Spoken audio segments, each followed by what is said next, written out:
કોઈ ગૌશાળા પરથી તમે ઘી લઈને આવો છો ને ઘી જે બોટલમાં ભરેલું હોય એટલે ઉપર બિલકુલ તેલ જેવું ઘી આપણને દેખાય, તુરંત મનમાં પ્રશ્ન થાય કે મિલાવટ તો નહીં કરેલી હોય, ઘી આવું પતલું થોડું હોય, બારીક તેલ જેવું ઘી થોડું હોય, પરંતુ તે હોઈ શકે. અમારા એક પરિચિત ભાઈ છે જેમની પોતાની દેશી ગીર ગાયની ગૌશાળા છે, ત્યાંથી આપણે ઘી લઈને આવ્યા છે. તુરંત આ ઘીને જોઈને આપણને પ્રશ્ન થાય કે આવી રીતે થોડું ઘી હોય પતલું અને આવી રીતે ઘી તો હંમેશા જામેલું હોવું જોઈએ, પરંતુ તેવું નથી હોતું. જ્યારે ઘીને બનાવવામાં આવે છે ત્યારે તે ઘીની અંદર બે સૌથી મહત્વના મુખ્ય ગુણ હોય છે, અગ્નિ તત્વ અને પૃથ્વી તત્વ.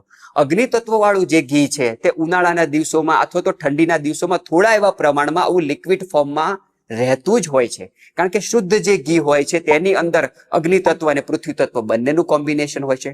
ઉનાળો હશે ત્યારે આ લિક્વિડ ઘી વધારે બનશે, શિયાળો હશે ત્યારે આ લિક્વિડ ઘી ઓછું બનતું હોય છે. પરંતુ જો ઘીની અંદર થોડું આવો તરલ પદાર્થ હોય છે તો તે ઘી શુદ્ધ નહીં હોય, મિલાવટ વાળું હોઈ શકે એવું નથી હોતું.